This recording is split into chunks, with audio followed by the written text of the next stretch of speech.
everybody! Welcome to Nerds with Alcohol. I'm Chris, I'm Russ. and this is episode 216. 216 back in the virtual nerd basement, guys. Welcome once again to Hey, CD.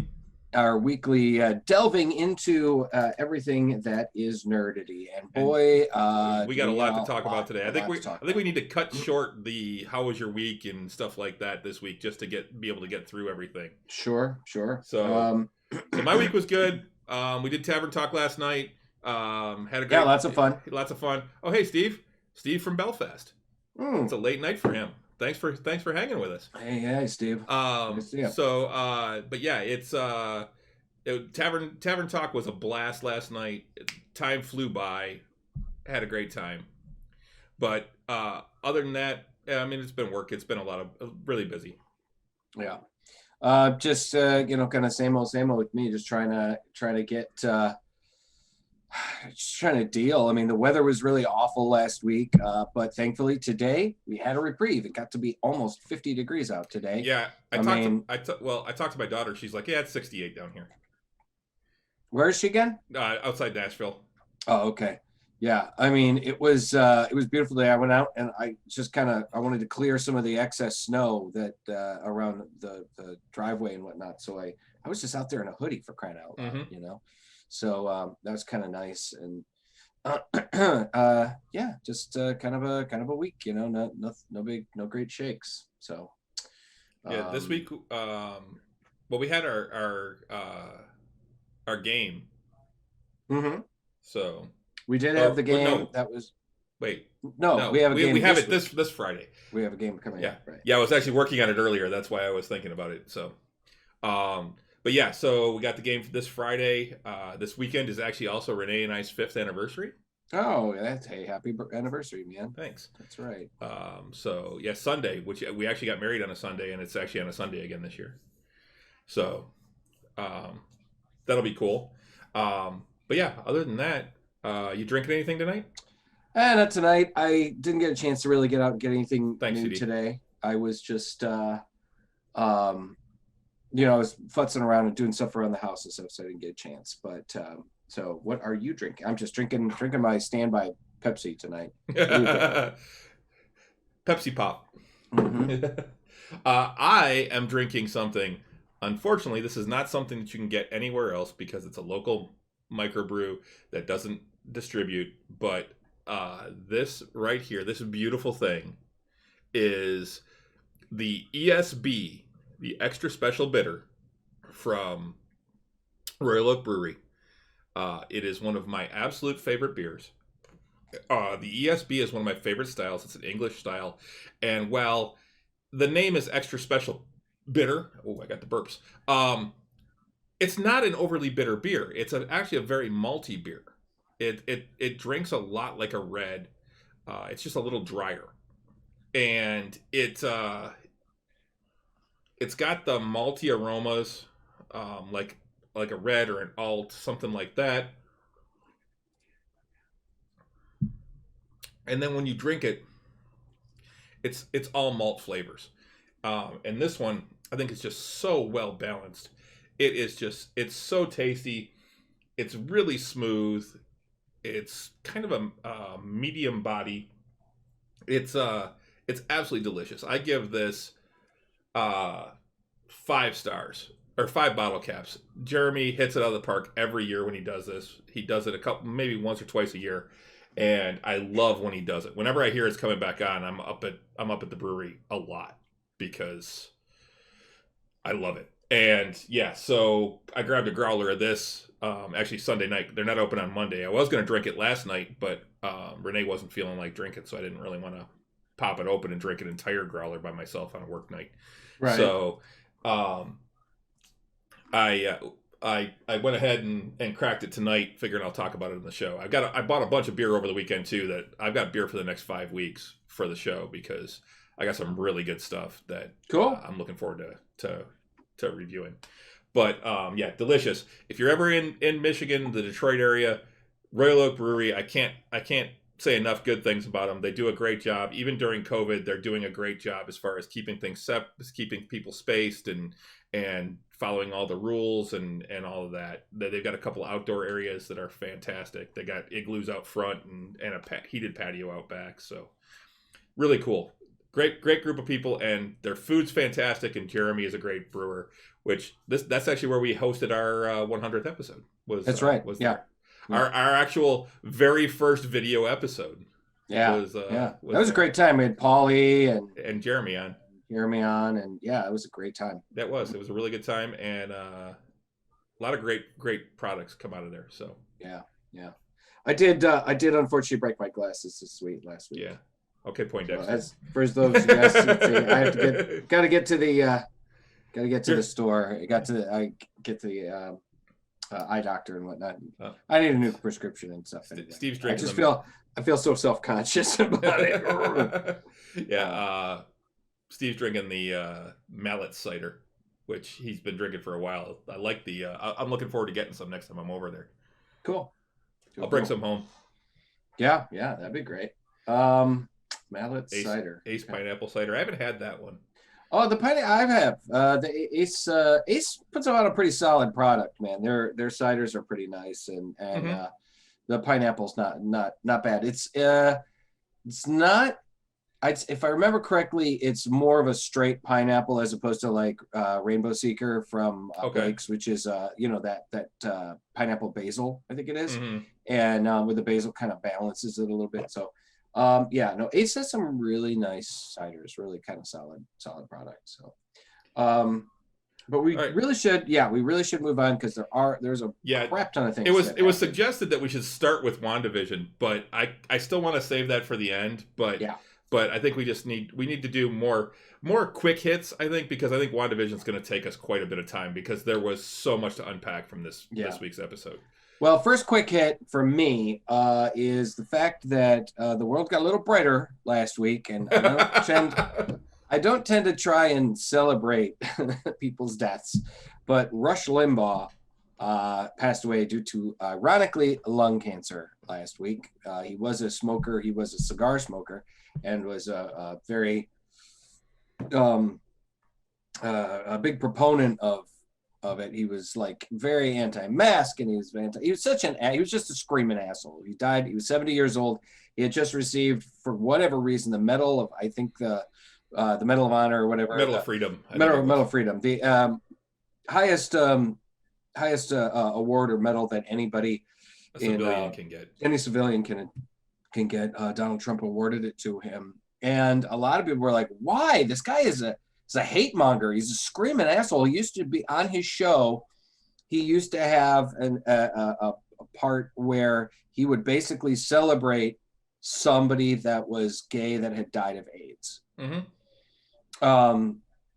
He was a monster. So I believe it was back in the 90s when Clinton got elected.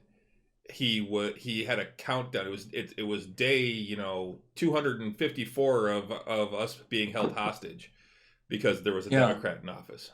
Yeah, he was. I mean, such a fucking son of a bitch. And he was a hate monger. He was very much a hate monger. I've heard people go, "Oh, he really wasn't like that. He just did it for the money." That's even worse.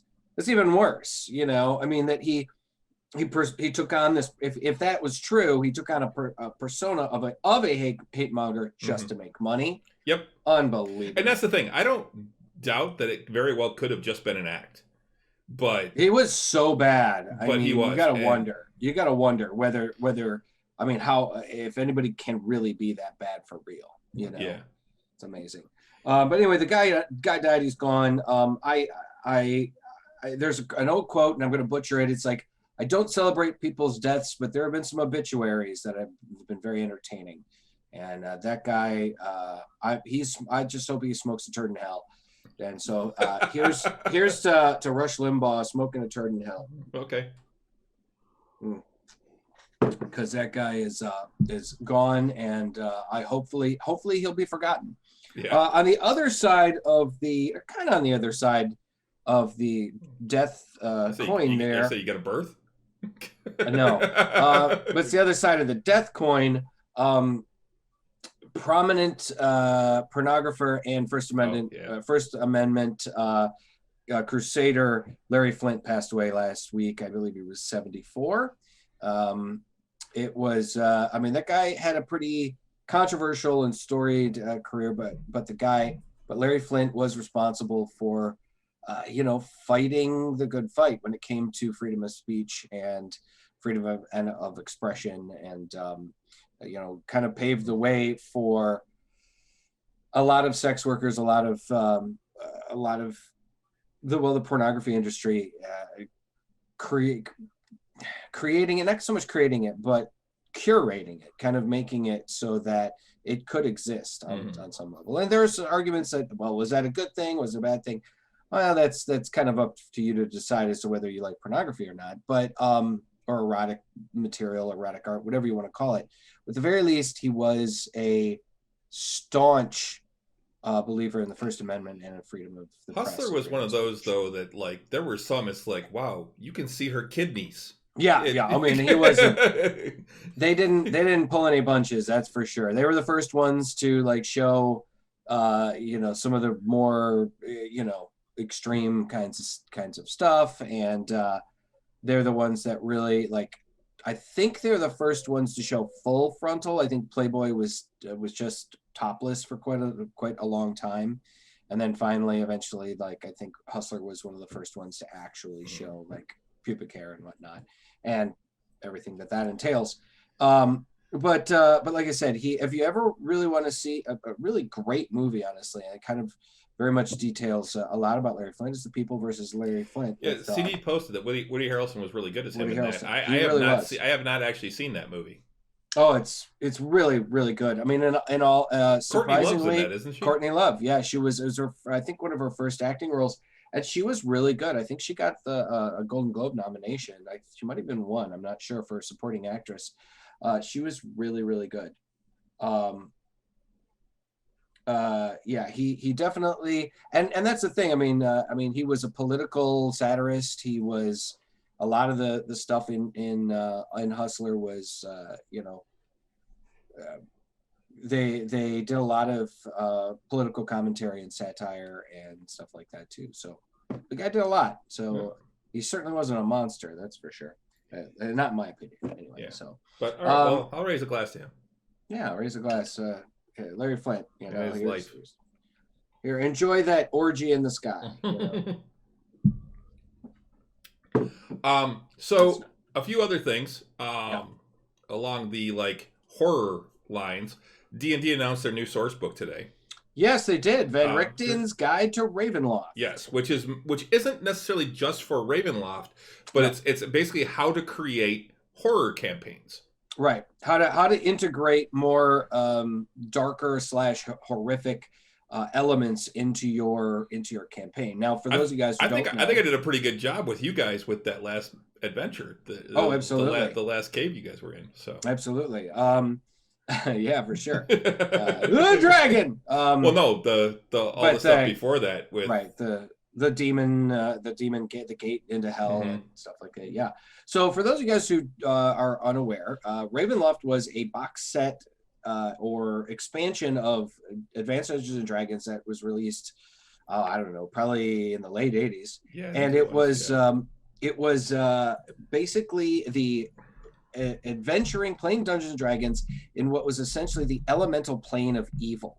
So it was very much a very kind of a darker setting for fantasy role playing. It essentially was still fantasy, but you were transported to a place where evil reigned. And I didn't realize who wrote that. The original Ravenloft module. Who wrote it? Laura Hickman and Tracy Hickman. Oh, okay. The Hickmans. All right. Yeah, it was originally a module. Yes, it was originally a module. 1983. Wow, dude, go back that far back, huh? Yeah. When did the box set? That's what I'm going to look at next. But the original module was 1983. Okay. Well, Ravenloft was. A lot of people felt it was in direct response to like the big how White Wolf and Werewolf the Apocalypse and Vampire the Masquerade and how they had become so much more popular. May 1st, 1994 is when the box set came out. Okay, so it might have been in response to that, the campaign setting, creation of that campaign setting, because in the early 90s was when White Wolf was rapidly overtaking Dungeons and Dragons in popularity, and everybody was playing, darker characters and darker like kind of campaigns. So Ravenloft came along to kind of take D&D into that setting, and a lot of people felt it was really, really awesome. You could, you were, depending on the kind of character you were playing, you could be an anti-hero. You could be a character struggling against baser instincts. You could be a vampire that was struggling against a greater vampire. It even spawned a series of novels set in the setting. They even had situated it, created the lore is that if you were evil enough, that eventually Ravenloft itself would just pick you up and bring you to itself. Yeah, it was like a pocket dimension. It was really... it was the elemental plane of evil. And so like Lord Soth which was the Death Knight from the Dragonlance tales, was eventually became a Lord of Ravenloft. And that was a thing. In Ravenloft, the various different lands within Ravenloft were ruled by a single truly evil ruler that could control and was bonded to the land.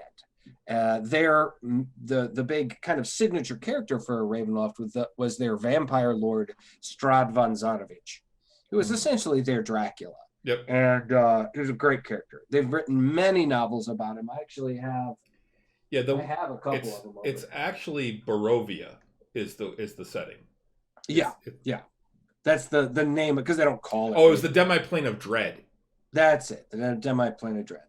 And so you could essentially, if you were playing within the setting of Ravenloft, you could move from one land to the next and combat against these various different villains that were from various different D&D settings. So, you could go up against Count Vlad von Starovich.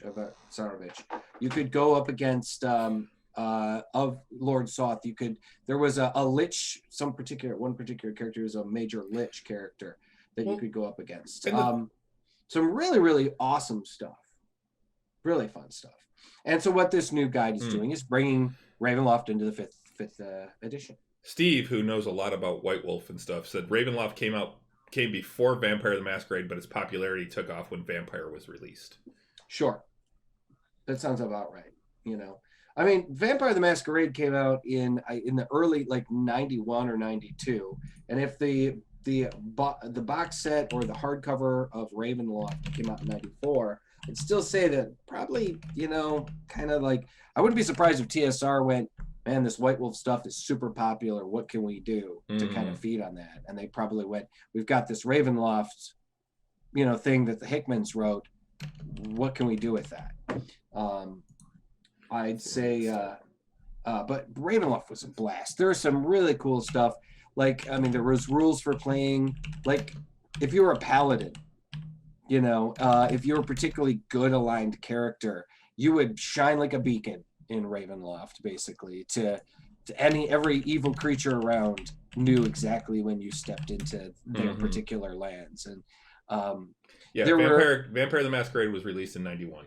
Mm-hmm. It was a lot of different rules for Gothic kind of storytelling. And the thing is that you didn't have to have it in a certain spot. You could put that into a world. I mean, you could actually just have Barovia anywhere.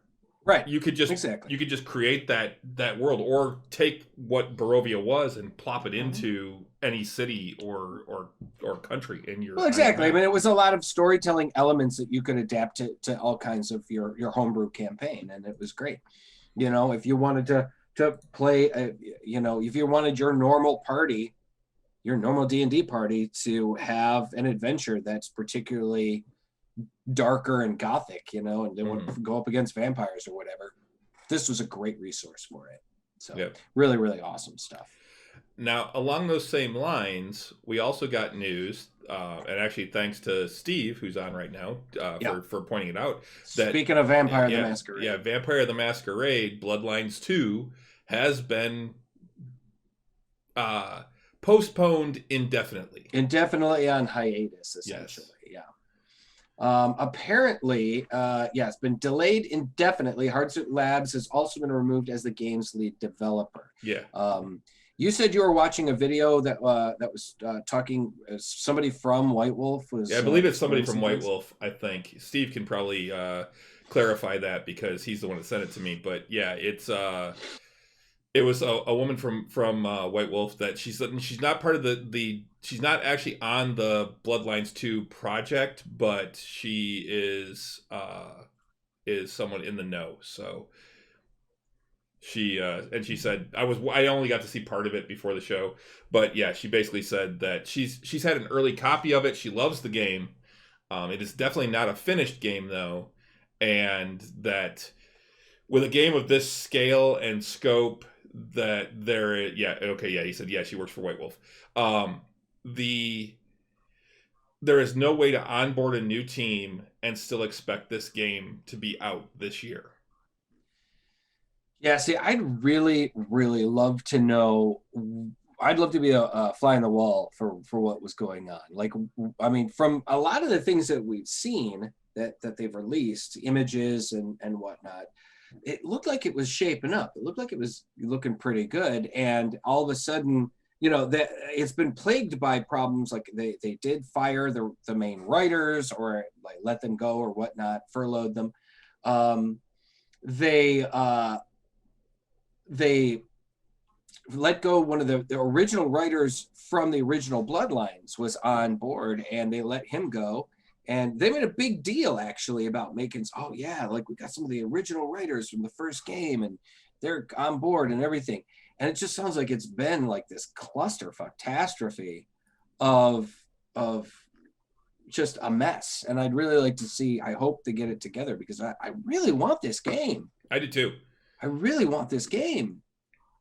I'm still enjoying Cyberpunk, but I'm really looking forward to playing some Vampire as well. Absolutely. I mean, I hope they kind of come clean and let us know exactly what happened, or at least give us some clues, give us a little insight, so that we know what to expect. They said now probably it won't be out this year, right?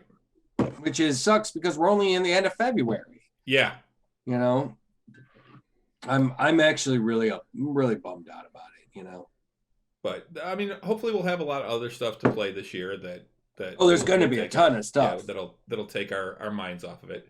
Well, but so some other things that are going on. Well, wait, before you get to that, speaking of other games, I did hear a rumor. It's just a rumor right so far, but Bethesda is really, really hoping, or they're reportedly hoping to release Starfield, its upcoming science fiction game, in 2021. This time, now they've been talking about Starfield for like the last 5 years. Everybody that plays like any Bethesda games, like Skyrim or Fallout, knows that that we probably weren't going to be seeing another Elder Scrolls game until after Starfield is released. So now they're reportedly hoping that Starfield will come out this year.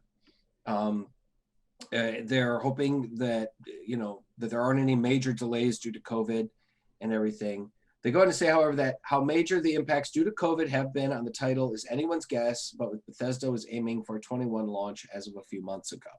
So hopefully we could see Bethesda's next big major game. And they're saying that this is a big deal. This is their launch into their foray into science fiction, in like hard sci-fi, as opposed to like Fallout, which is technically sci-fi, but it's a post-apocalyptic kind of thing. That's a different type of sci-fi. Yeah, but Bethesda has remained quiet on Starfield for a long time, but the studio is just too surprisingly quick.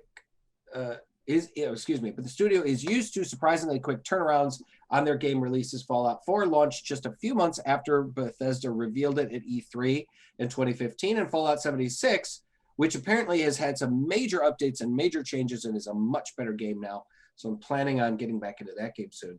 Fallout 76 arrived in the same year as its announcement, so Starfield could follow a similar trajectory. Apparently, they are planning a big event in March to kind of talk about what's going on and the fact that Microsoft has bought Bethesda and how that's going to affect things. Now, my guess and a lot of people's guess is that they're not going to make, they're not going to suddenly make all of their games exclusive only to Xbox and or the computer. So we should still be able to buy things for them if you're a PlayStation user, but still at the same time, you might see things like, exclusives that are only for Microsoft and stuff like that, but exclusive like things, but we'll see.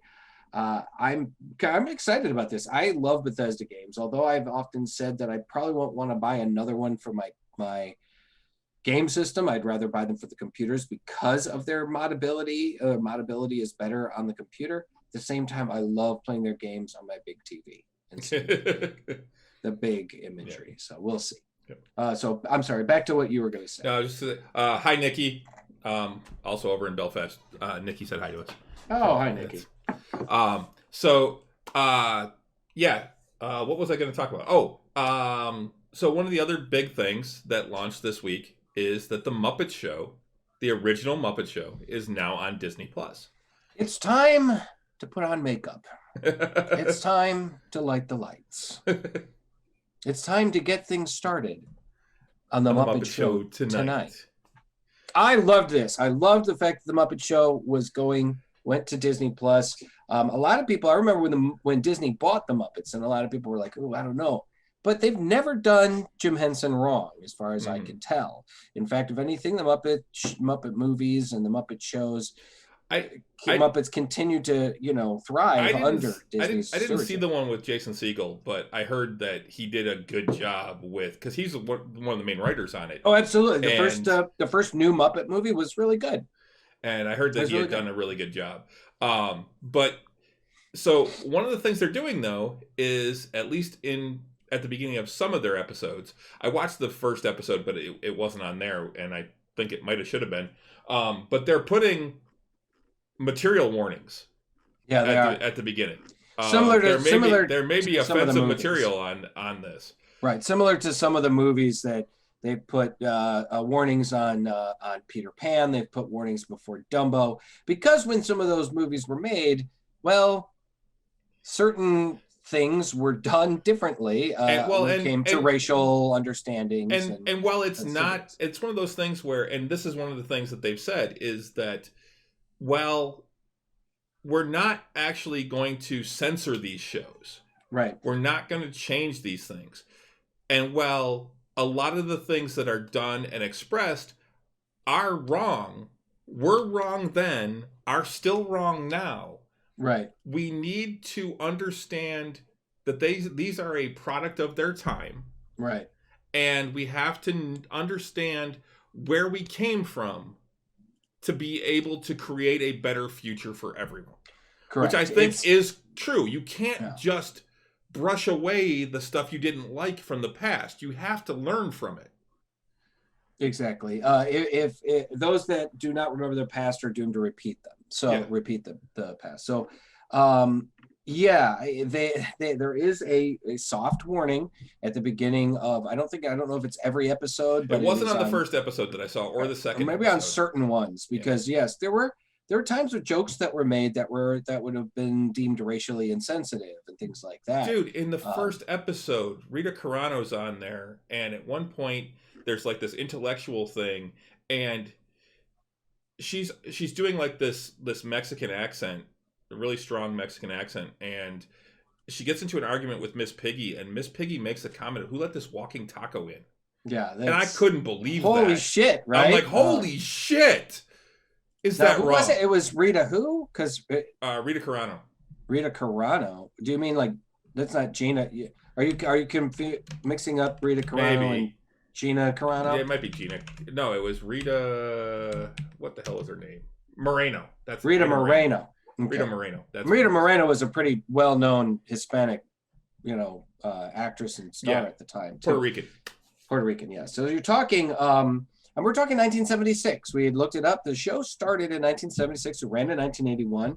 It is one of those shows that I do remember. I mean, we both remember watching in its original, run. I remember watching the Muppet Show when I was a little kid. I remember coming with in. my family. You know what? It's almost 8:00. I got to go in and watch the Muppets. It was like a Monday night show or something like that. Yeah, absolutely. I was 5 or 6. I mean, I loved the Muppet Show, excuse me. It is still a good show. It's got some great guests, particularly Generation Xers like ourselves that grew up watching these movies or watching that show. It's a real awesome trip down memory lane. Now, from what I understand, the 4th and 5th seasons were never released on DVD because of like copyright restrictions on the music that was featured in some of those shows. But now that Disney had all the money and the streaming and everything else, they're able to finally put these shows up on. Yeah, thanks, Steve. That's stuck in my head now. Which one? Phenomena? Yeah, that'll be stuck in my head for weeks. For the next week. Yeah. No, thanks. Yeah. Yeah. Phenomena. I had a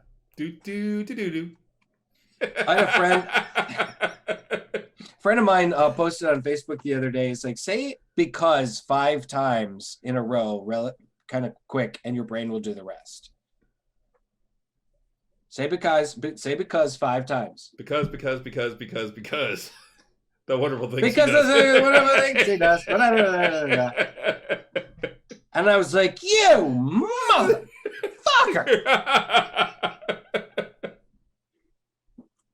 Because it does. Your brain just goes automatically goes to that. Because of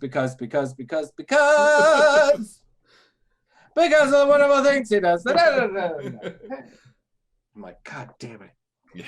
But so watch the Muppets, guys. They have the original Muppet Show. They have some of the newer Muppet Show stuff too, which was entertaining. It unfortunately, they've never really been able to kind of return to the magic that was the original Muppet Show. And I hope that they're somehow eventually able to get back to it, because it was really great. And there was just something special about it. The Muppet Show was one of those shows that stars loved doing. Everybody that was a big star, even for just medium stars. I mean, everybody wanted to be on the Muppet Show. And if you look at the guest stars, it was star-studded. Yep. Everybody was on it. Christopher Reeve and the Star Wars cast, and Vincent Price, and Milton Berle, I can't remember, Carol Burnett, all kinds of amazing performers were on that show. Yep. So check it out. Yeah, and the Swedish Chef, if you watch, he's the only he's the only Muppet with real hands. With real hands. Yep, with real hands. He was the only one. It was and what's really wild too is knowing what I know now about puppetry and about special effects and about how some of that stuff is done, is that now sometimes I can look at some of these puppets and I can go, okay, now I know how they did it, because almost every single one of those puppets was puppeted by 2 to 3 people. Yep. Beyond just arms and hands and the heads, and some of them had as it got later, controlled. Like their eyes were controlled separately through remote controls and stuff like that too. So I don't know if it's so much about. Yeah. Oh, that was just mean. I always felt so sorry for Beaker. Yeah, it always made me sad.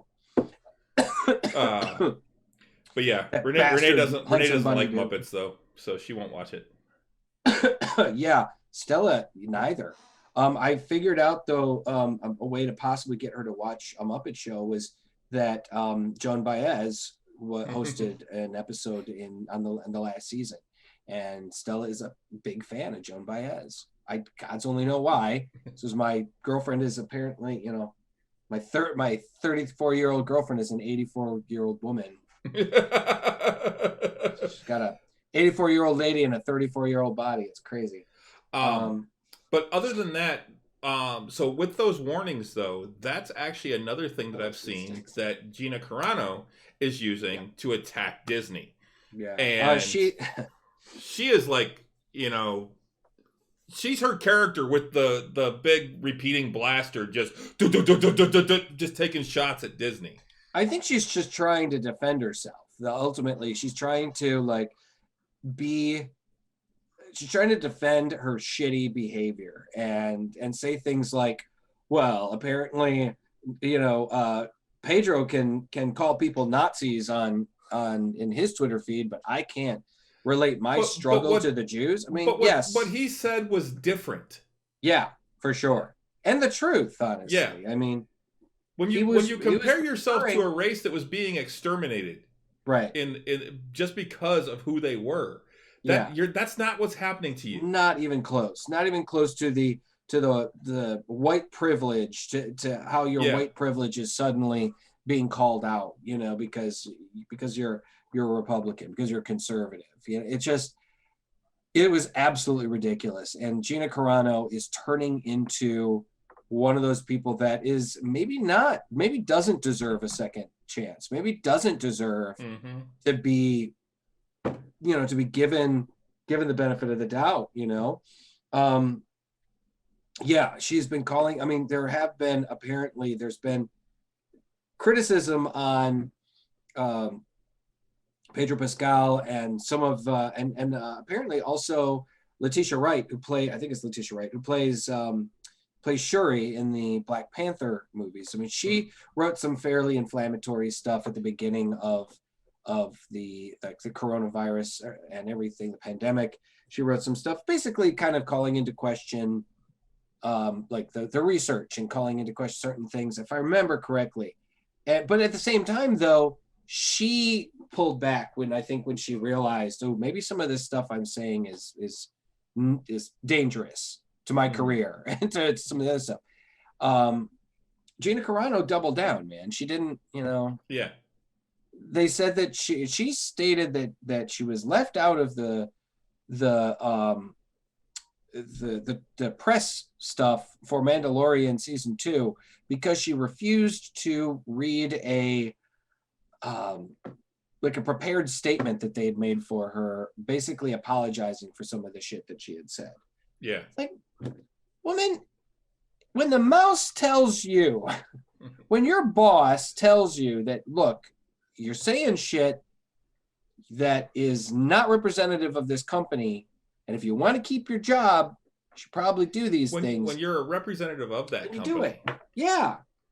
I mean, and that's the thing. It's almost any company. It doesn't have to be Disney or Marvel or Warner Brothers or whatever. And it could be Ford. It could be Farmer Jack. Not that Farmer Jack doesn't exist. Okay, it could be Kroger. It could be if you publicly say stuff that damages the reputation of the company you're working for, they can remove you. Mm-hmm. That's just what they do. Any company would do that. And that's what she did.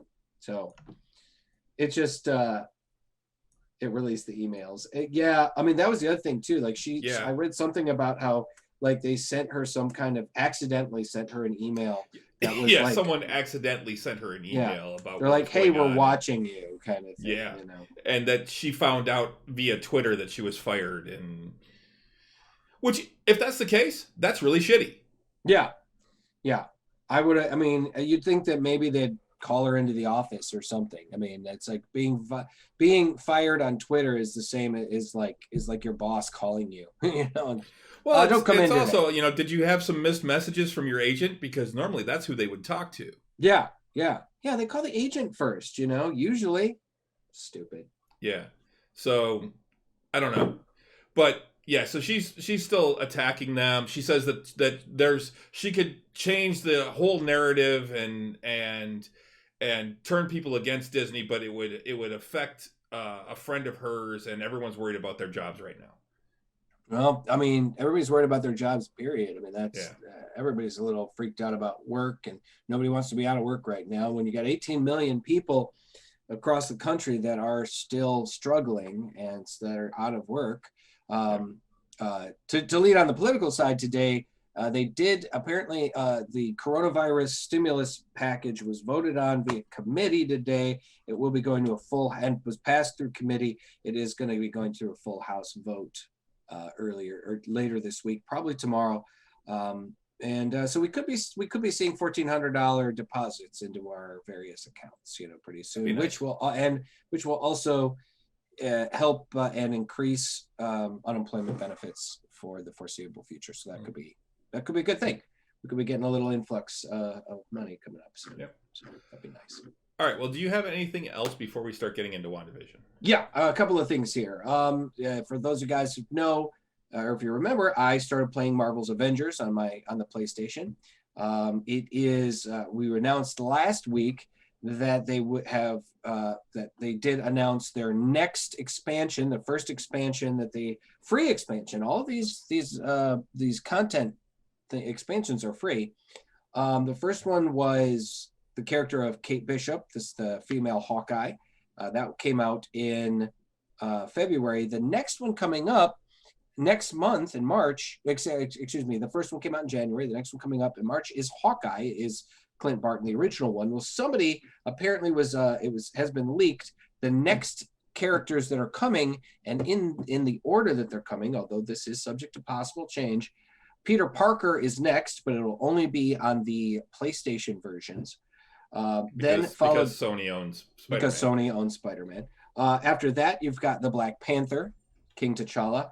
After that, Jennifer Walters, also known as She-Hulk. Then followed by the Winter Soldier, Bucky Barnes. Then Carol Danvers, Captain Marvel. And then finally, James Rhodes, War Machine. So those are the characters for the foreseeable future, possibly through the end of the year. There's also a question like, okay, they might stop at that point. But even so, if these are all free updates and free content updates on more characters to play, fucking great. My main concern or main complaint about the game is that earning the points that you use to spend on certain things takes a lot. You were on screen, I guess. Yeah. Sorry. They should make it easier to earn some of these credits as opposed to just having to spend the money and buy them, because it is definitely, it's pricey. It's like $5 for 500 points, and those 500 points won't buy you much. When a costume skin costs like 1,400 points, it kind of sucks. So that's the only thing that I kind of am one of the main sticking points for that. But anyway, look out for more characters if you're playing Marvel's Avengers. They're also in the next expansion featuring Clint Barton. The game will be moving up from the PlayStation 4 version to the PlayStation 5 version. The new versions of the next generation will be available for your free upgrade. Also, PlayStation did announce today, 7 hours ago apparently, PSVR PS5 is in development, but it won't launch this year. They are talking about a brand new virtual PlayStation VR system for the PlayStation 5. A new headset will support improved resolution and an ergonomic new controller. The product is officially in the works, and Sony has given us the first teases of its new capabilities. It will be built to give players the ultimate entertainment experience with dramatic leaps in performance and interactivity, says Hideki Nishino from Sony Interactive Entertainment, Senior Vice President of Platform Planning and Management, wrote on the PS blog. While Sony isn't releasing any images of what the headset or controls will look like, he went on to tease some of the ways it will be built. It will build on the original, excuse me, geez, it's that Wendy's hamburger. It'll be on the build on the original PSVR. We're continuing to innovate with our new VR system so that our fans can continue to enjoy the unique experiences that are synonymous with PlayStation. We are taking what we've learned since launching PSVR and PS4 to develop a next-gen VR system that enhances everything from resolution and field of view to tracking and input. It will connect to the PS5 with a single cord to simplify setup and improve ease of use while enabling a high-fidelity visual experience. I'm excited. I wanted to get a PSVR, but I kind of avoided it because I was like, oh, they're kind of pricey. And I kind of want to test it out because virtual reality sometimes makes people nauseous. And but I really am excited for this. I agree, CD. I want to believe in VR. And yeah, give me my holodeck. Yeah, that. Okay, right. Although with as many times as that goes wrong, I don't know that holodecks are the right thing. Yeah.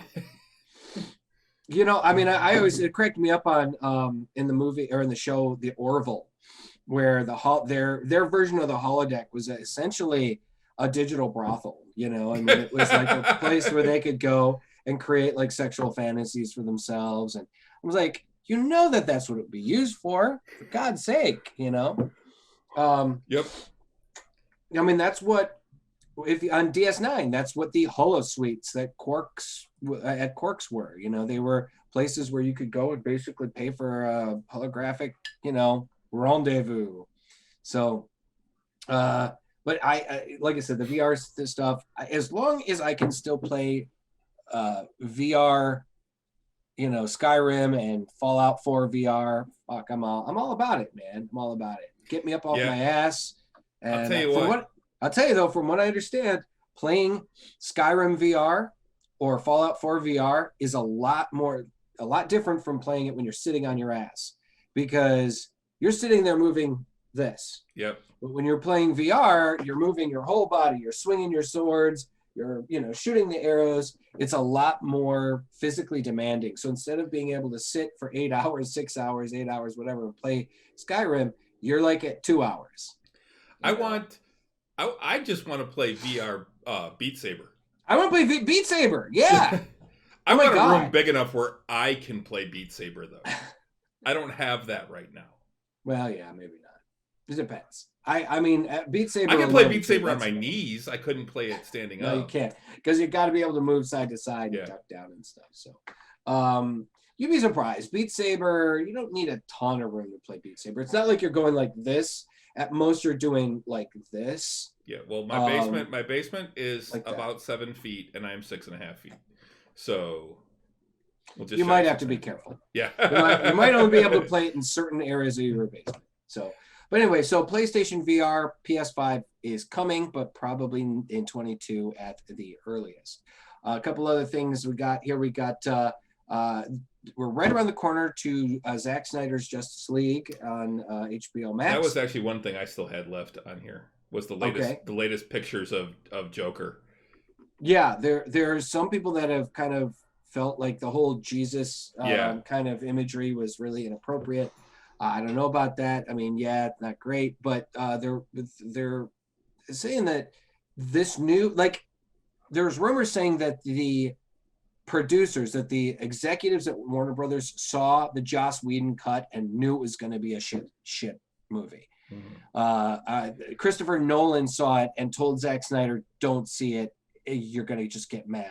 You're going to get upset." I mean, Whedon reshot 2/3 of that movie and turned it into something completely different. So I'm really kind of excited and really interested to see this new version.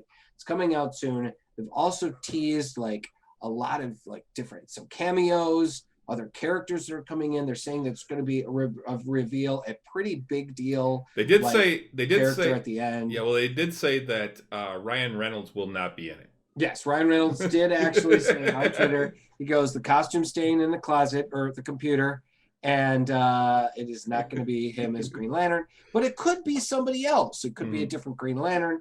They're also saying it could potentially maybe be Hawkgirl. There's all kinds of speculation. We don't know exactly what, but I'm hearing good things. I think it's going to be pretty awesome. We're looking at a pretty cool movie coming up. Let's see. I had one or two other things here. But the other thing that I've seen is that they're saying that it looks that most likely at least what the fan speculation is that Joker is actually going to team up with Batman, which is what Steve's just saying there. And that's why they're doing the whole Jesus thing, is that he's actually going to be the savior of the movie. Oh God. That Joker's the one. The Joker is going to be the one that actually tips the scales. God, I hate that idea. We'll see. Also, okay, so, but I'm still excited. I think it's going to be great. As much as when it comes to Zack Snyder, I've been a fan of his. I wasn't always the biggest fan of his darker take on the DC universe, but I really haven't been. That's the thing. I'm not a huge fan of his when it comes to his take on the DC universe. I mean, Watchmen was incredible. Yes, it was incredible, and his take on it was brilliant. It's perfect. It was. I mean, there were panels taken directly from the comic. Right? Yeah, which I love. Do I think his sense of vision is perfect for the DC universe? No, I don't. I think it's a little dark. I think, but at the same time, it's still good. It's just not what I would, not my favorite, but it's still pretty cool. And I have to step away for 1 second, carry things for a minute. I'll be right back. Okay. Sorry. I'm hoping that this is a, that we're going to see the final vision, his final vision, and it's going to be amazing. I'm sure it's going to be amazing. So we've got a couple of other things that I found kind of quick kind of things. They did recently cast Supergirl for the new Flash movie. Now we've got this new Flash movie coming up that is going to be starring, the guy that played the Flash in the Justice League. It was Ezra Miller, as Barry Allen.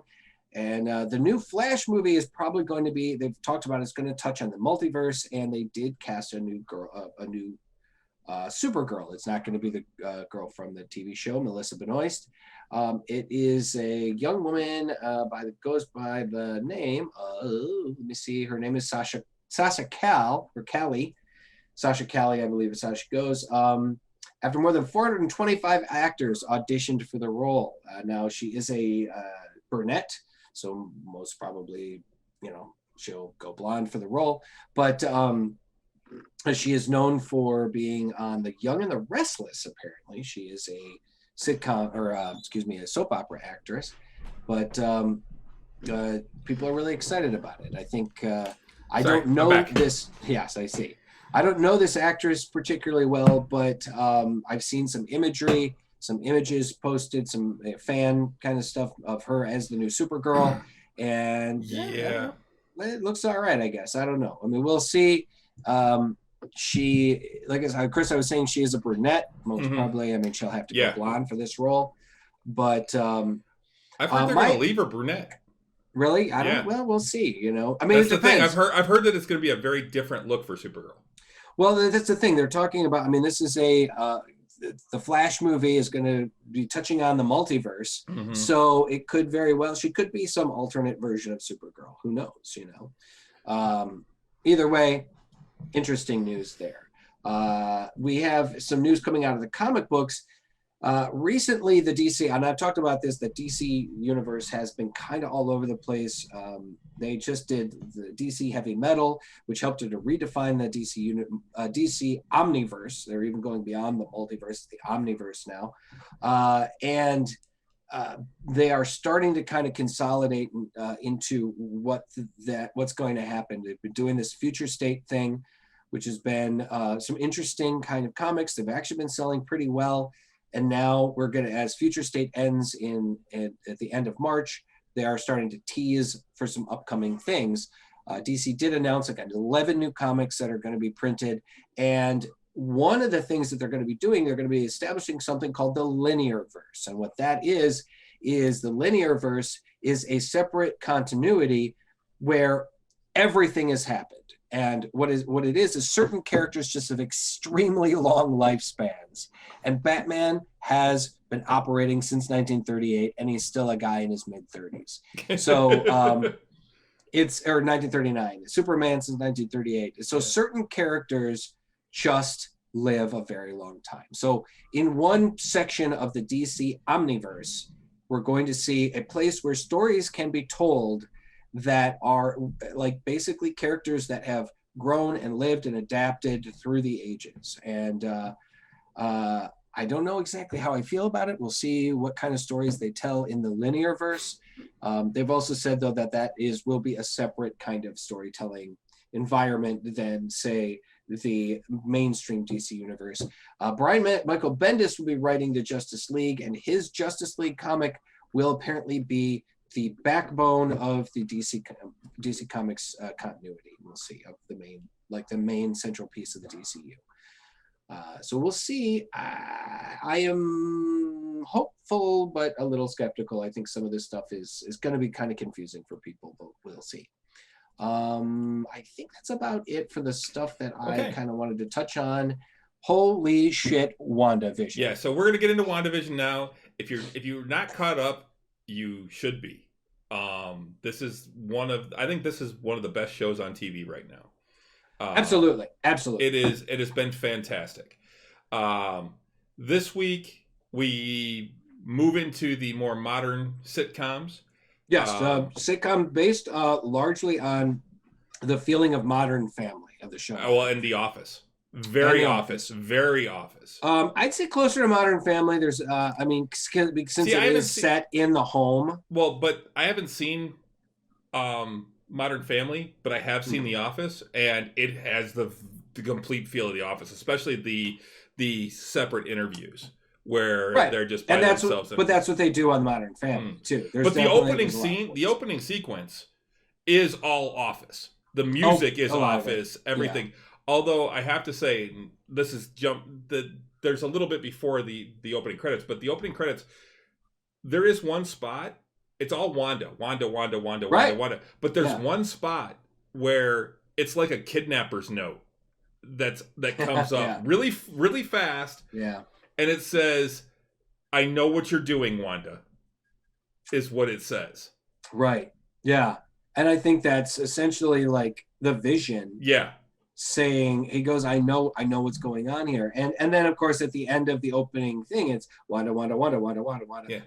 Vision. And you're like, aha! And, of course, we don't see, like, obviously, the Vision is not at home. Right. Because this picks up right where the last one left off, which was right after the Halloween episode, where Wanda had expanded the hex to encompass the sword base and turn that into a circus and all of them into clowns. And where it really picks up, though, is Wanda's in bed. Yes. And she sums up basically what she did. And basically says that she did something wrong. And that as punishment, she's going to spend a day by herself. Having a quarantine-style staycation. Yes. Just by herself. And she opened, like, the boys come in and they're like, Mom, our game's freaking out. Yeah, and then they show what's happening, and their controllers keep changing. They go from, like, the Switch controllers to, like, the old, one of the Nintendo controllers to an Atari joystick to Uno cards. Yeah, I was like, holy shit. And then throughout the episode, we do see, like, things are changing around her. Even when she goes to, like, she gets almond milk out of the fridge, but then it turns into vitamin D whole milk with the picture, with the missing kid picture on it, right? And then it's a glass bottle of milk. Yeah. But the other thing though is when the twins come in, they're not showing their powers, except Billy mentions that his head feels weird. That's really noisy in his head. Right. And it does, some really, really cool stuff there. But I think to kind of jump around a little bit, I think the reason why we're seeing it fall apart even worse is that it's getting too big for her. She expanded it. She like doubled or tripled the size of it. And it's visible. She's having a tough time. And we see that it's actually visible. Together. Yeah. Fully visible even during the day now. Yes. Well, she also changed the color of it 2 episodes ago, too. Like she made the barrier even stronger because it became red instead of the kind of fuzzy blue. And I think the reason why, like she's sitting at one point, she's sitting there eating her bowl of cereal and the TV changes. Well, yeah, that's later on. But fireplace changes. When she first throws back the covers, when she finally gets up, she's still wearing her Sokovian fortune teller outfit. Yeah, that was hilarious. Oh my God. And she just kind of looks down and it's like, does this little huff. So then, but we're outside too, and we see Hayward at their new base, like 8 miles away from where the hex is. Yeah. And Hayward basically says, "All right, we launch today." Right. And that's actually all we hear about from him. We don't know what the launch is. Mm-hmm. Yeah, we don't see a whole lot from Hayward in this episode, I think, because there's just so much to unpack from other characters. Yeah, because then we go back in and now we get to see Vision waking up at the circus. At the circus, right. And they think he's one of the One of the clowns. He's the new clown, and he's supposed to team up with the escape artist, which is Darcy. Yeah, and that was really funny. I actually saw a lot of people saying that they thought it would have been funnier if she became her character from Two Broke Girls. If she had become a waitress. Well, I think that would have been really funny. I think that's the thing about Kat Dennings. I mean, she's one of those actresses that pretty much just always plays herself, you know, to some extent. Darcy Lewis isn't exactly, you know, the character from Two Broke Girls, but they're both snarky, you know, kind of cute, snarky, you know, millennials. So they're, you know, she almost always plays a similar kind of character. She's still an actress. I'll grant her that. She's still acting, and that's cool. But there has always come some kind of like snark of. I would honestly love to see her stretch as an actress. Yeah. So I mean, there's a lot of things that go on there, but for the most part, basically, she thinks Vision's hitting on her. She's all chained up, and she just like chink, and all the chains fall off, and she starts walking away. Well, it was really funny because she was handcuffed to the thing before, and then you see her and she's chained up to it. You know, so I was like, okay, that's a funny. But yeah, he sees her and he's like, we had a moment, and you're like, and she walks away. But then they cut away and they leave it for a while. And there's a lot of bouncing around in this one, and a lot of that third person. Or breaking the fourth wall, talking to the camera. Mm-hmm.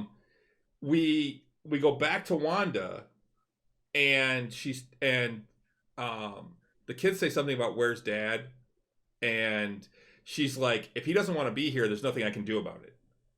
Right, exactly. Because I mean, it did leave the previous episode. Yes, she expanded the hex, and she kind of saved him from basically disassembling, because that's the thing. A lot of people thought he was dying outside of the hex, but it was more like the hex was trying to pull him back in. Yes. That's why pieces were flying off him and going back into the hex. And so she did save him, but at the same time, you know, there has been some tension between those two. You know. No, Darcy has not gotten superpowers, Steve. No. But and then the kids also say something about what did Uncle Pietro mean about killing Dad again?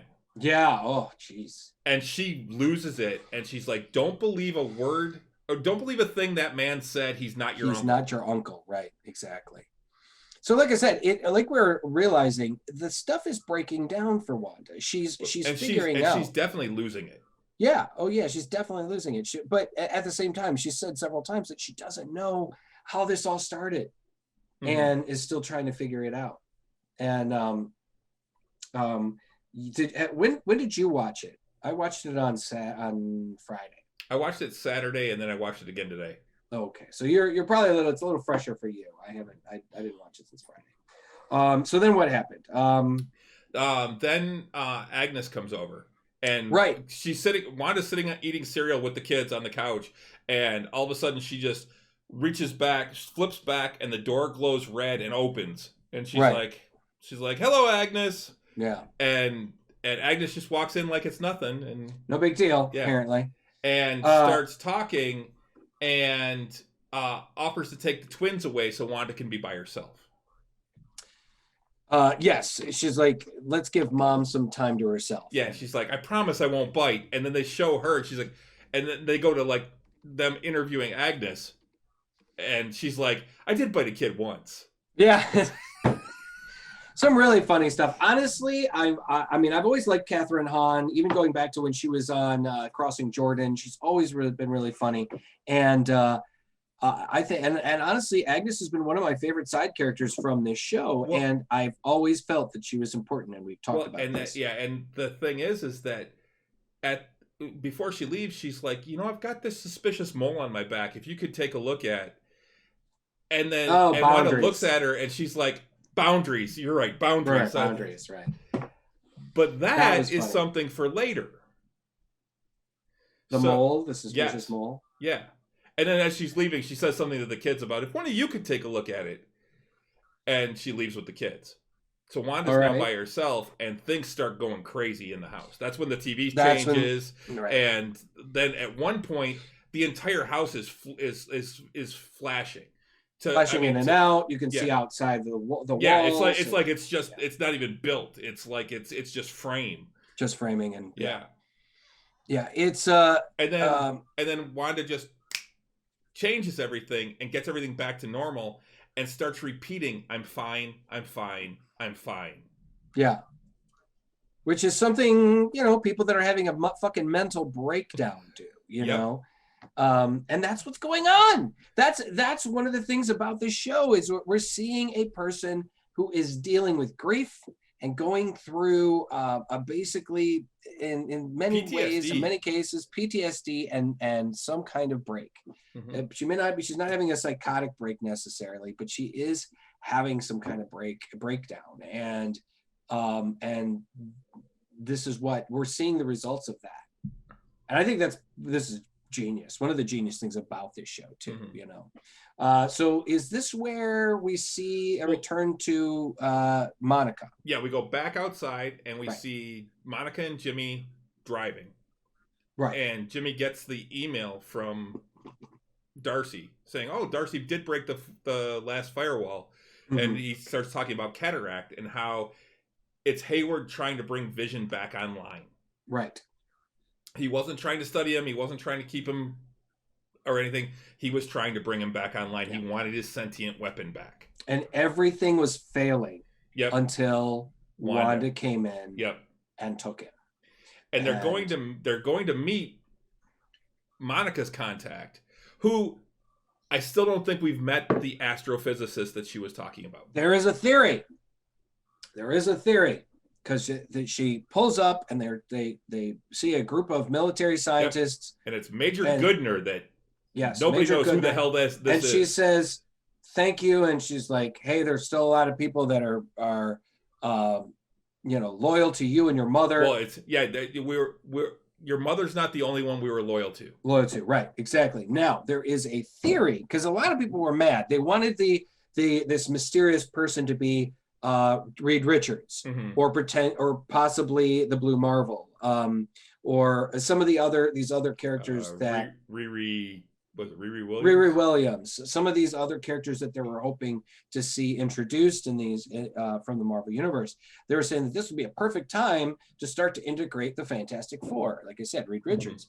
Mm-hmm. Now, there's a theory though that these scientists that like Dr. Goodner or whatever her name was. What was it again? Was Goodner. It Major Goodner. Major Goodner could be a bunch of Skrulls. Mm. That these scientists, that these astrophysicists or whatever, were some of the Skrulls, and that this is going to start to lead into Secret Invasion.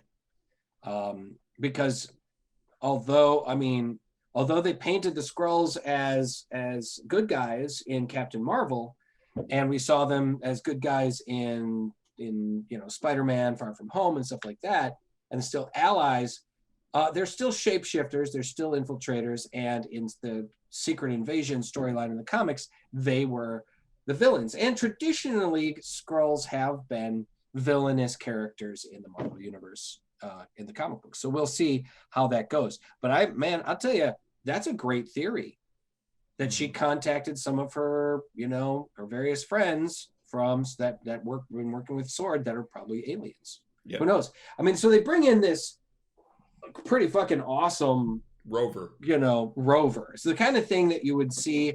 It looked very similar to the vehicle that he drove around in The Martian, in the movie The Martian. So one of the most advanced lunar rovers that they have, and so she gets all. That's later. That once they show the rover, they cut away again. Oh, they cut away again. Go back to the circus with Vision and Darcy, with him chasing her around, and he does the whole thing. Oh, look at that mime over there! His tray's getting too heavy, and she turns and he unlocks her. Yeah, he zaps her. So then all of a sudden she's like, "Whoa!" And she's like, "Whoa! I need a minute. Hold on." I love her line. It's like, part of me secretly wanted a guest spot on the show, but that sucked. That was great. I was like, oh, that's funny. Yeah. Because that was the thing. There were several jokes about, well, they're not doing this just for me, right? The sitcom thing. Yeah. So now she's awake and she is able to kind of Phil Vision in. Phil Vision in. Yeah, they steal a car and start heading for his house. No, not just a car. They steal the fucking the funnel of love. Cake. Yeah, the funnel of love. Yeah, it's the funnel cake truck, and I was like, oh man, that's funny. So they jump in, and the guy that's chasing them, the guy that's like the strong man. The strong man. He was one of the soldiers. He was like one of the major soldiers. He was Hayward's like right hand. Yeah. I was like, that's funny. He got fucked. And he gets to be and he keeps yelling. It's like, you guys are on next. Darcy just decks him at one point. Yeah, just clocks him one. That was really funny because she just like clocks him one and he just like he falls over and he's like, ow, and he was such a big tough guy, Oh man, it was so funny. But then we go back to Wanda and sitting in her chair, and she's basically talking to the camera saying she doesn't know what's happening and why it's all falling apart. And then from off camera, you hear, do you think this is what you deserve?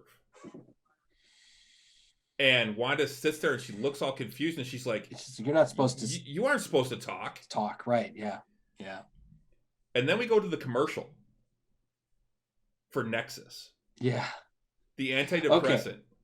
Now, this is cool because the Nexus is referencing the Nexus of all realities, which is in the comics, it is a swamp, essentially. It's in a swamp where the Man-Thing is the protector of. The Man-Thing is kind of like they're kind of the version of DC Swamp Thing, but less articulate. And he's always been one of those kind of side like supporting characters and stuff like that. But yeah, so they're talk about that because they've talked more and more about how this is going to lead into both Doctor Strange and the next Spider-Man movie and talking about the multiverse. And the Nexus of all realities is a place in the Marvel universe where the walls between dimensions are very thin and it's much easier to get through. And there are certain individuals that are Nexus beings, right? And Scarlet Witch is one of them. Correct. Just like and also is the Man-Thing. So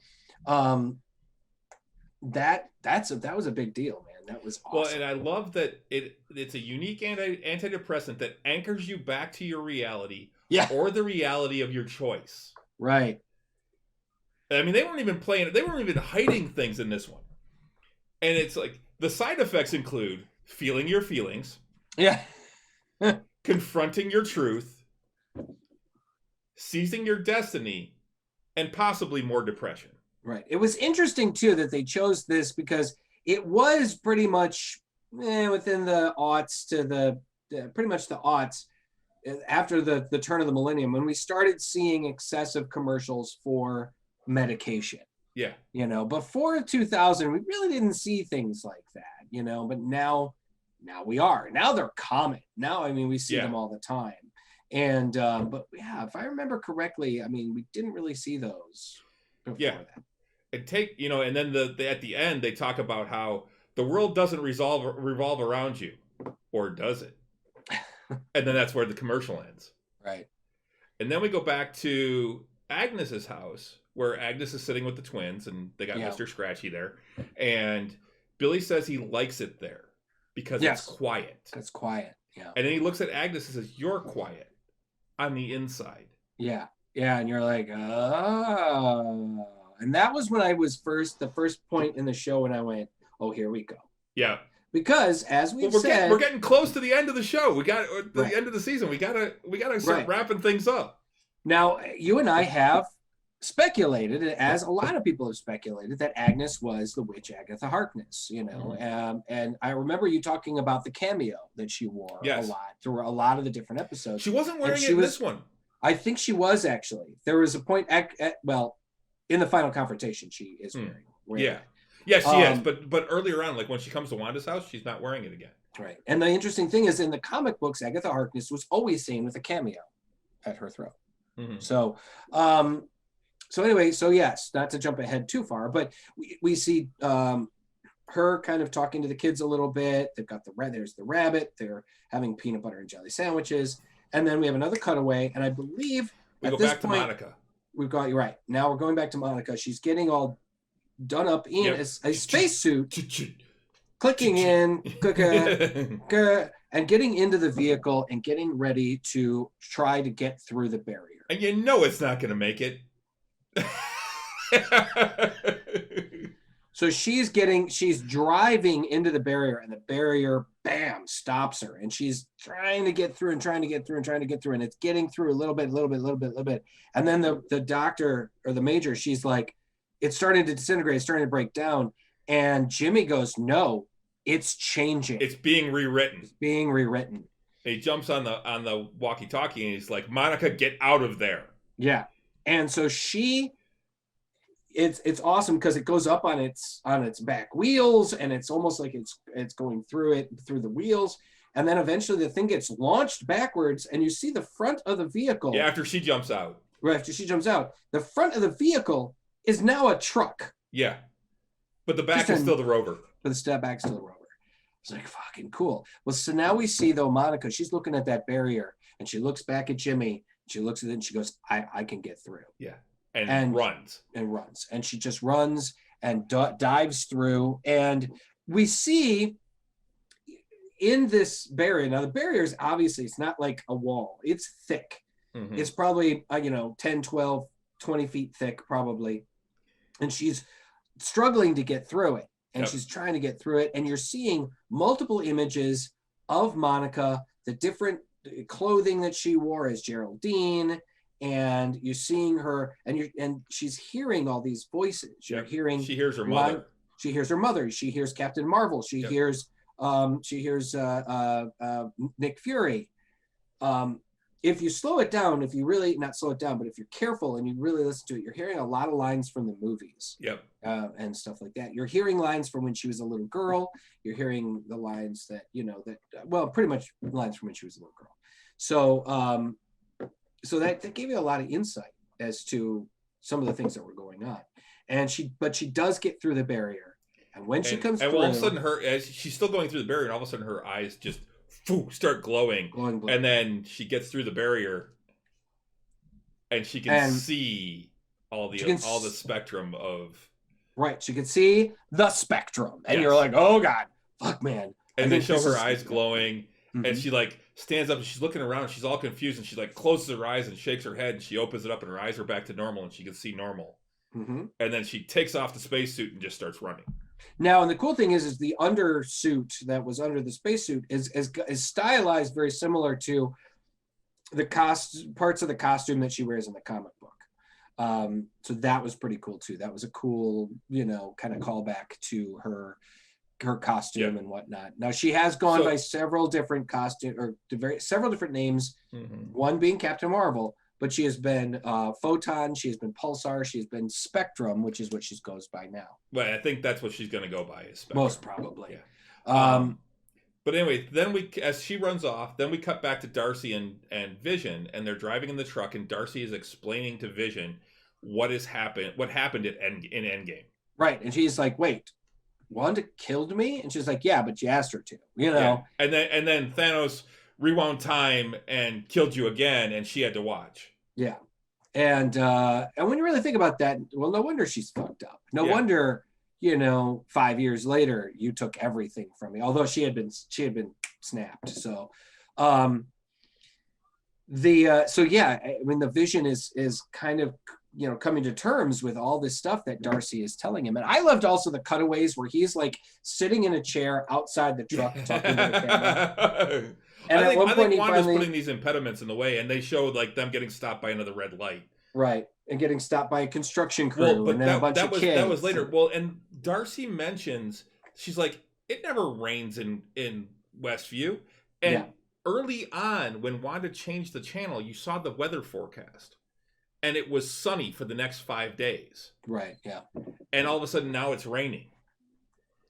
So, then a construction crew comes in, and then there's a crossing guard with kids, and...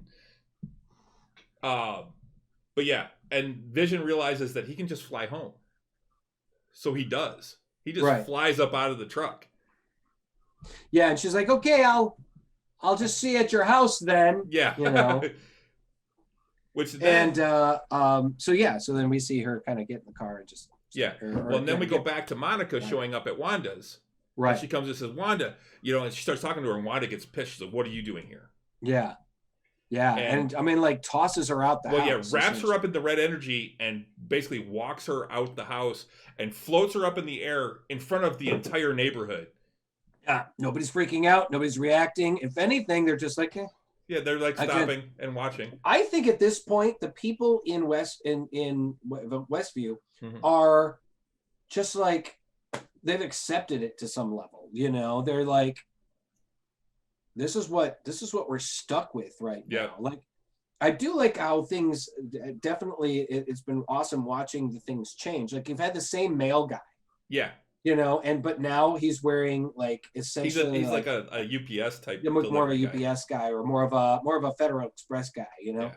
and yeah, they're not even reacting. She slams her down, and well, yeah, she lets her go and like slams her down, and she does like a superhero landing. Yeah, boom, and there's this crackle of blue energy. Monica's power basically saves her and reacts, and so now we're seeing an actual. Now I think it's probably more of a reflex, but we're actually seeing, her powers like start to happen and start to manifest. Thank you, and so I'm like really excited about this. Actually, I think that I cannot wait to see her go full fucking spectrum. Well, and so she starts arguing with Wanda, and Wanda actually kind of calms down. Yeah, because she's like, aha, you can't kill me. You can't, because she's like, go ahead and take me out. Go ahead, do it. Yeah. And then she tells her, don't let Hayward make you the villain. Right. Is one of the things she tells her.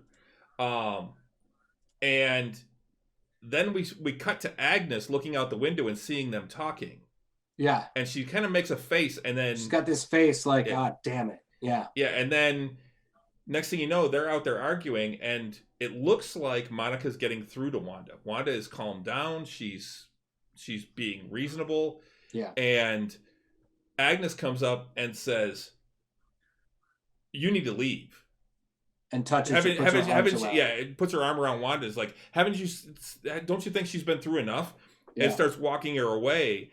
And when Monica starts to confront her again, Wanda's back to being angry. And she's like, no, you leave. Yeah. Yeah, don't make me hurt you. Don't make me hurt you. Yeah. Yeah. And so Agnes takes Wanda back to her house, to where Wanda sits down in the living room, and Agnes goes off to get a drink or whatever. And Wanda looks around, and she sees the half-eaten sandwiches and the glasses of water or drink or whatever it was, and a kid's show on TV. And she sees a cicada like crawling down the drape, and asks Agnes, where are the kids? And Agnes is like, oh, they must just be playing in the basement. Right. So then she goes down. She's like, she goes down into the basement. And she finds a portal with like vines with purple energy on them. Right. And you see, there's a lot of stuff in this basement. There's a book. As she goes down the hallway, she goes into another room that's basically, it's obviously some sort of mystical room, because there's magical emblems all over. There's all sorts of cabinets with skulls in them and everything. And like I said, you're seeing imagery, and like I said, I saw a book, and there's a book there that's just glowing. That could be the Darkhold. The Darkhold in comic book, in Marvel Comics, the Darkhold is a mystical tome of dark magic that, like, I mean, just reading it, you become a werewolf. It's like, it's really rough stuff. And like, I remember, Doctor Strange reading things from it and having to pay serious prices and penalties to cast spells out of that book. It's really rough. So so she's in there and she's looking around and she's like, what the fuck is this? Mm-hmm. And then Agnes comes in and she's like, oh, it's so good to finally get to meet you, Wanda. And she reveals that she's Agatha Harkness. Right. And her eyes glow purple, and then Wanda's glow purple. And we cut away to a very Munsters like, um, basically opening credits type scene. Yeah. Where it's all Agatha and how Yes. she's been behind everything that's gone wrong. Right. And they show like each episode her doing things, including she's been manipulated. Yes. And including in the one where she's sitting on the lawn and Pietro's at the door. Right. So she's the one that brought Pietro there. It's like she's having a nighttime picnic on the and whatnot. And then at the end she's like, and I killed Sparky too. I even killed Sparky. Yeah. She's just doing the witch cackle. Cackling like a witch. And I'm just like, oh God. Now, you and I, Chris, and like a lot of people had been speculating that she'd been Agatha Harkness the whole time. Mm-hmm. And that, but the thing that one of the things they did brilliantly on this show is they did a lot of things to kind of try and distract you from her. I mean, they tried to establish Dottie as potentially being the big villain and the big bad. Yeah. And maybe she's just somebody on the, she's just kind of. But the thing is Dottie still doesn't have an ID either. So when they were doing the IDs, Agatha or Agnes was up there, but they didn't have an ID to go with her. Right. Dottie wasn't even on the board. Right. So she could be somebody. There's speculation she could be that she could be Clea from another sorceress from the Dark Dimension. She could be. I heard Arcana from the Squadron Supreme. That as well. I think that's a little less likely, but there's also there's another one. What was it? Emma Frost, which I think is very unlikely. Mm-hmm. So I think we could potentially still see some stuff out of Dottie. She is in this episode though. When she looks up and over. When Wanda brings Monica out and is holding her up with the energy, they flash to Dottie doing gardening, and she just kind of looks up, and then they flash away from her. So she is actually there. Right. I don't know, man. I will see. I did like how like when she kind of revealed herself and she was all like, "You think you're the only magical person in town?" You know. And, now the question is. Well, here's the thing. Once she does the whole Sparky thing too and cackles, they roll credits. But for the first time, there's a mid-credit scene. Yes. And it's important. Yeah. So we have Monica following and looking through all the windows, looking at windows, and she sees the cellar doors there. Right.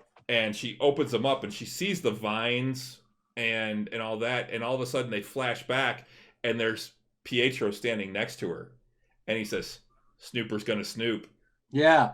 And then then they cut this. Then they cut to the rest of the credits. Now there's all kinds of speculation. Now there's a lot of people. Now the next episode, they've already said that episode 8 is going to be the longest one so far.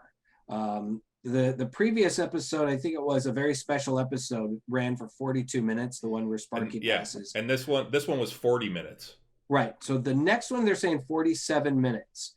Now, when you talk about, you got to also consider that there's like 8 minutes of credits, but it's still a pretty decent sized episode for this show. They're saying that it's probably going to be the longest because the last episode will probably be cleanup and whatnot. Now, a lot of people have speculated: is Pietro in on this? Is he being controlled by Agnes, or is he, is he his own person? Does he have his own mind of it? Because he did obviously have his own mind of what was going on to some extent. He was still hampered by the reality around him, but he still was like, this is the situation I'm in. When he said Snooper's got to snoop, now what? Is he gonna try and take out Monica, or is he snooping too? Well, that's the thing. So now the kids are gone. The kids are missing. Right. Yeah, that's the other thing Steve just said. Is he Mephisto? That's another speculation, is that they are actually going to bring Mephisto in this. There's also speculation that now in the comics, Agatha has a son named Nicholas Scratch. Yes. Nicholas Scratch is another name for Satan, or for Lucifer, or for Mephisto. Now her rabbit's name is Senior Scratchy. Yeah. Or Mr. Scratchy. So that, you know, we don't know what's going on there. Well, So, but there's speculation that Pietro could actually just be her son. Right. And actually, I think that might be more likely. Mm-hmm. I think Ralph may wind up being someone like Mephisto or someone else. There's a lot of speculation on who it could be other than Mephisto, but Correct. They're all like the big, super powerful villains. Right. But I think that Ralph is still going to play a part. I think that's something we're going to see in the next episode because she brings Ralph up again. And she talks about how Ralph thinks I sugarcoat things too much, is one of the things that she said in this one. Right. When she was being interviewed. Now, the interesting thing is, too, is in the comics, Agatha Harkness has never really been a villain. Right. That was one of the other things, though, was Agnes is the one that's actually behind the camera when... Right, yeah. When Wanda's... She's the one that actually said, do you think you deserve this? Yeah, and she looks over her shoulder and, you know, whatever. And her power signature is purple, too. Yes. Interestingly enough. Now, like I said, Agatha Harkness has never really been a villain per se. She's been one of those people that's like, you're not quite sure. You figure she's got some kind of agenda. And she is a witch that's lived for hundreds of years. And if not thousands of years, like that, they've. She's that gray character. She's that gray character. Right, she's that gray character. She was introduced as a character. She was actually the governess or the nanny for Reed Richards, for the Richards family when they first had their son Franklin.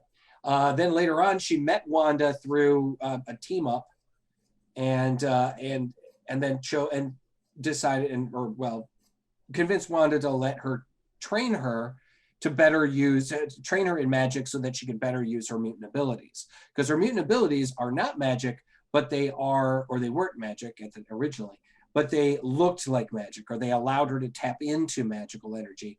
So by training in magic with a witch that was like 1,000 years old, that it would be very beneficial to her. So but that's the thing. Over the years, and her son was a villain. Her son, led this team of villains called the Salem 7 or something like that.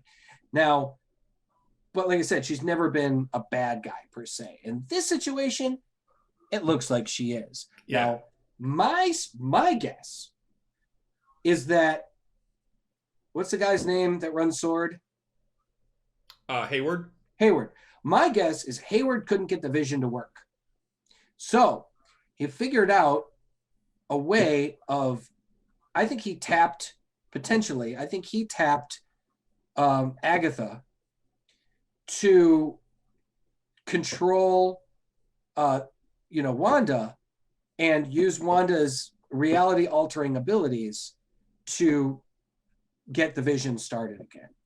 It's a bit of a stretch and it's a long way to go, but I would not be surprised if this was an overreaching kind of plan that Hayward had just to get his hands on the vision.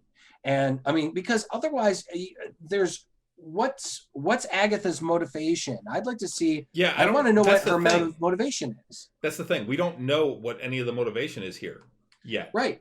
Is Agatha's obviously powerful enough to control Wanda, at least to some extent, because she obviously, when she kind of, confronts her in the basement, it looks like Wanda gets all googly eyed and shit. Well, that's the thing. Her eyes flash purple. Purple, right. She used her magic on her. So maybe Agatha's powerful enough to control Wanda, but she doesn't have the power to change reality like Wanda does.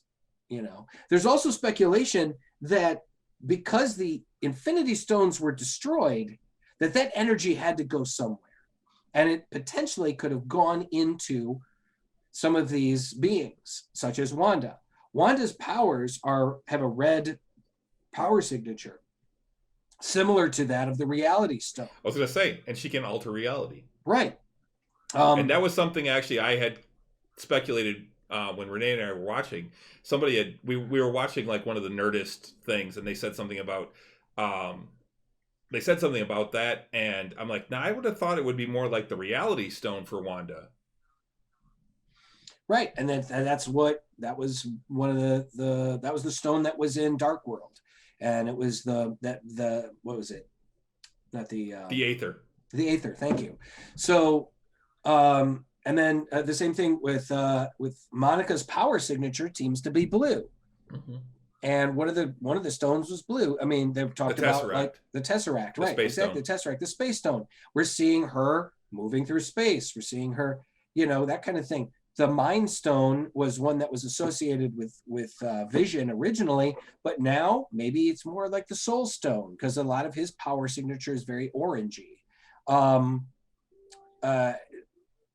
There's just so much speculation. I can't wait for this week's episode. Honestly. Now, did you see the trailer for next week though? No, I have not. I don't watch the trailers. Okay, well, there's fucking Doctor Strange, man. Well, I knew he was supposed to be in the show. Well, Paul Bettany has said an exciting secret character is yet to appear, says Paul Bettany. Someone big is coming to Westview. And he's like, he hasn't said who it is. He said, the truth is, of all the characters that we were trying to keep a secret, a lot of them got out through the leaks. There was one character that's not been revealed and is very exciting. It's an actor I've longed to work with all of my life, and we have some amazing scenes together. The chemistry between us is extraordinary, and it just fireworks on set. Let the guessing games begin. Common logic would dictate that this has something to do with the as yet unnamed aerospace engineer that Monica Rambeau has been trying to get in contact with for a couple of episodes now. Bettany's admittance, though, that this is an actor he's wanted to work with for a long time is especially interesting. Could an older A-list actor be heading into the Marvel Universe?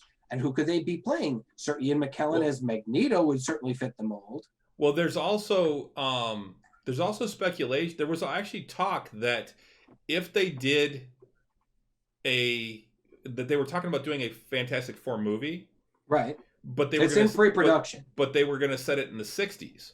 It wasn't going to be in the current Marvel universe. I think I remember you saying that. Yeah. And so if that's the case, they could actually have an older Reed Richards now if they do plan on doing the Fantastic Four as something separate. True. I think it'd be a bad idea to set it in the 60s. I think it would too, because you don't have that background set up already in the MCU. So I think if you're going to bring the Fantastic Four in, you have to bring them in now. Right. Exactly. And I think even bringing Reed Richards in now, not as Mr. Fantastic, but as Reed Richards, correct, astrophysicist working with Sword, before he gets his powers. Yes, absolutely. That would be perfect. It's perfect.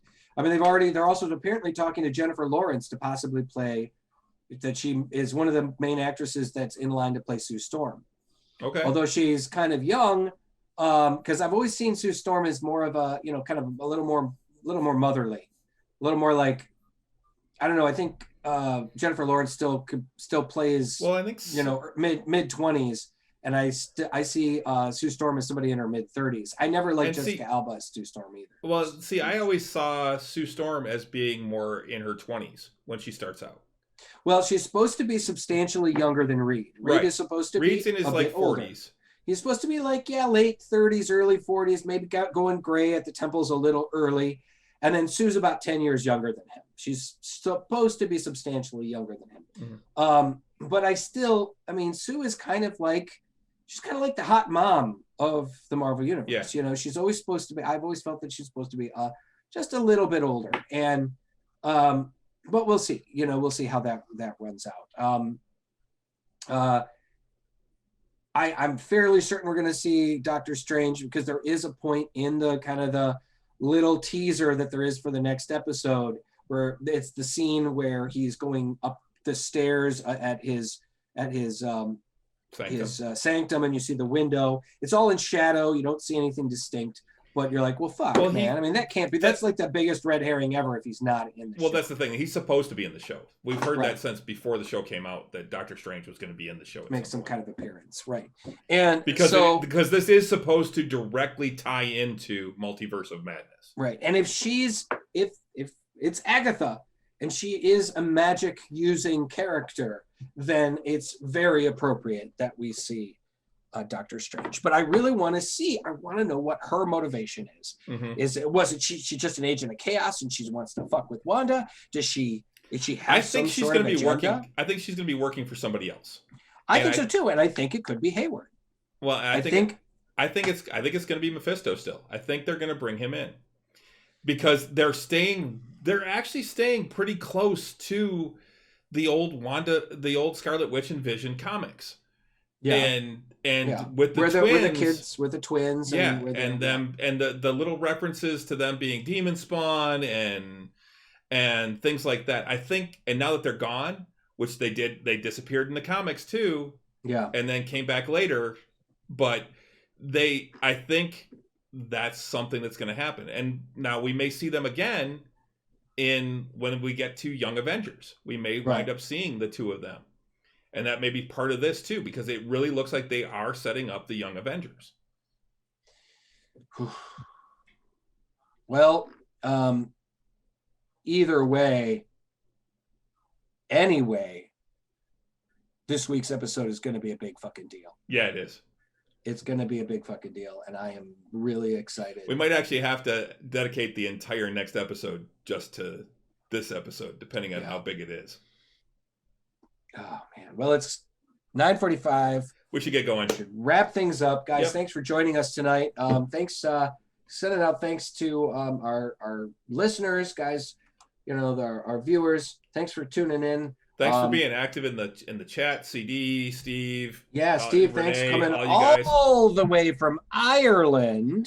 Northern Ireland, all the way, checking us out. You think Hayward is Mephisto? I think if Mephisto is in there, I think it's a good thing, or it's a good chance that Hayward could be Mephisto. I think Ralph is Mephisto. And I still think that we're going to see, I think the big reveal may be Simon Williams still. I still think that it very well could be that we're going to see Wonder Man. Wow. It's 2:46 in the morning in Ireland right now. Yep. Wow. Well, thanks. Nice once again. Thanks for tuning in, man. Guys, check us. Be sure to check us out. This Friday is our next D&D game, Tavern Nights at 7:00. Looking forward to that. This channel right here, and so be sure to tune in, guys. It's going to be a great time as always. And also the following week, but maybe the week after. When are you planning on doing another Tavern Talk? I usually do it the same week that we do the show. So I give it a week for people to watch the show so I can get the entire show up. Right. Because I do it in 3 parts usually. Right. And then that gives people time to at least see the episodes. And then we do the Tavern Talk that Monday before the next show. So it'll be not next Monday, but the Monday after. Mm-hmm. Okay. CD, probably the next show we'll review will probably be Falcon and the Winter Soldier. So that's probably, because that'll be the next big Marvel show. Yeah. So. And there's really not a lot, I don't think. Well, he was suggesting Expanse, but both of us are not up on that show. It is on my list to watch. It's on my list to watch because I've heard nothing but great things about that show. Right, exactly. Real quick, Chris, I wanted to show you this. For those of you guys who didn't watch Tavern Talk, you didn't get to see my robe, but I do have my hoodie here. Because that's the kind of nerd that I am. Yeah. So pretty awesome. Pushes my glasses down on my face and it hurts a lot. So but anyway, guys, be sure to tune in and watch us on all the places you can find quality podcasting. Guys, we are on iTunes, the Google Play Store, we're on Spotify, Stitcher, iHeartRadio, radio.com, and of course you can download and stream all of our episodes at nerdswithalcoholshow.com. We are on every Tuesday night at 8:00 here on Drinking Nerds and on Twitch, and a couple days later on the YouTube channel of the same name. Check us out. And just to touch on something that CD said there that I just saw, would the FBI be hiding Mephisto though? No, I don't think they are. I think the FBI is hiding Simon Williams. I think he is the missing person. I think he's the one that Jimmy Woo was there to find. So I think that's what we're going to see. But anyway, you can follow us on most of the social medias. We are on Facebook, Nerds with Alcohol Show. We are on Twitter at Drinking Nerds, Instagram Drinking Nerds, and we are on Untapped Drinking Nerds. Just send us a friend request and we will get you added. Tell us all your friends about us, and Yeah, we're at 35 followers now. We need to get to 50 to get whatever the next status is on Twitch. Get the next status is and stuff. It would be great if we could get up to that. So tell your friends about us. We've been seeing more and more viewers, and that's been great. Thank you to everyone that came out. Even if you don't talk in chat, that's fine. We appreciate you coming out and hanging out with us for a little while. Yeah, absolutely. Great time. So I don't know. Well, on that note. Yeah, I think that's going to do it. All right. So, on that note. Until next time. Slancha. That was pretty good. That was a good one. Yeah. All right. Have a good week, everybody. Good night. That's not going. Why isn't it going there?